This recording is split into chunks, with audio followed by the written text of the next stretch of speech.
The British Museum may be about to return the Parthenon marbles to Greece. Germany has restored the priceless Benin bronzes to Nigeria.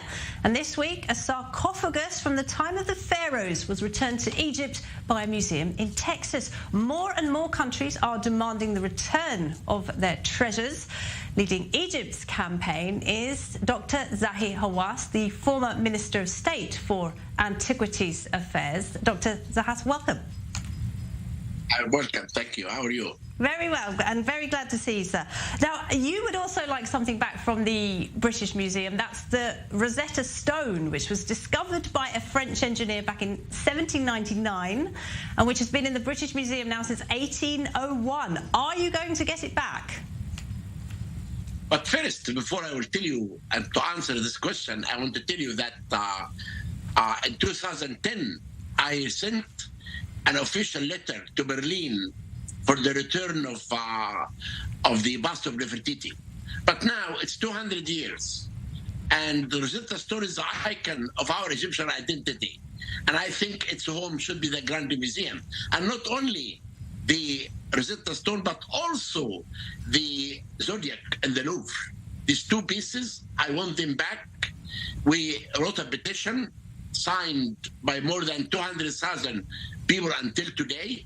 I'm waiting until it will be 1 million. Then actually, it's time that this unique artifact should go back. I'm not asking of the 100,000 objects that the British Museum or the Louvre has. I'm asking only for one object from each museum. The Zodiac, it was cut from the ceiling of the Temple of Hathor at Dandara. And this is why I'm really optimistic, because the world now begins to be awakening. The art of Africa has been taken by force from the African. And I think it's time this artifact to come back to Egypt. To where they were found. All right, well, the British Museum does have 8 million works. It's showcasing all of human history. It is free to millions of people who visit London. Are we going to end up with a situation where you see just English artifacts in England, French ones in France, Egyptian treasures in Egypt, etc.? I mean, that doesn't give us the whole picture of humanity, does it? Madam, the British Museum has 100,000 Egyptian artifacts. I'm not saying we should take all the objects from them. What they have are enough to be seen by the public. I'm asking for the object that represents the icon of our Egyptian identity. It should come back. And it left Egypt illegally. And this is why don't tell me that it's to be there to be seen by the public. It could be seen also by the public in Egypt, because this Rosetta Stone is the icon of our Egyptian identity. But the British Museum has thousands of artifacts that can be seen by the public. All right. Well, presumably you would like the Rosetta Stone to be the centerpiece of the Grand Egyptian Museum that will be opened in Cairo. When can we expect that museum to open? We are working right now in front of the Grand Museum to the pyramids. This was the delay of the opening, but I'm sure that this museum will be announced by our president to be open next year. This year, I'm sorry. This year, 2023, we'll be able to visit the museum. Yes. Now, it wasn't so long ago, was it, that the Muslim Brotherhood came to power in Egypt? We have seen the destruction of priceless treasures by extremists around the world, for example, in Palmyra in Syria, in Afghanistan as well. How can we be sure of political stability in Egypt? Madam, listen to me.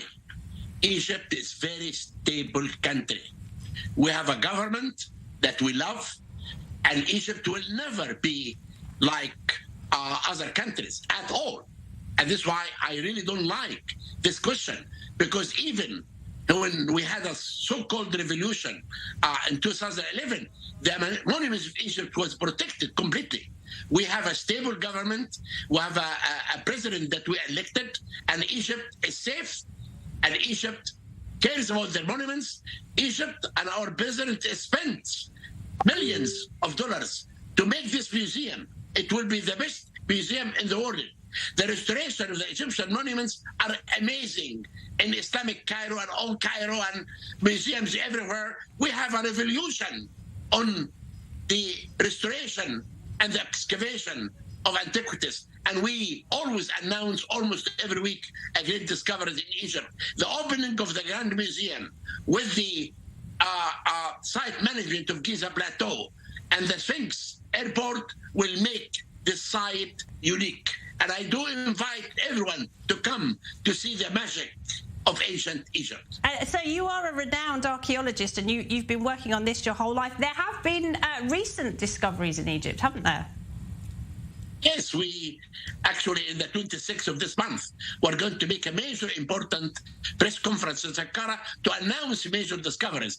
The discovery of my city, the Golden City, that I found in Luxor, was chosen this year as the most important discovery of year 2021. It's a great city that made all these artifacts of Tutankhamun, and we celebrated the anniversary of the 100 years of the tomb of Tutankhamun, and the Golden City was the most important discovery in front of the eyes of everyone.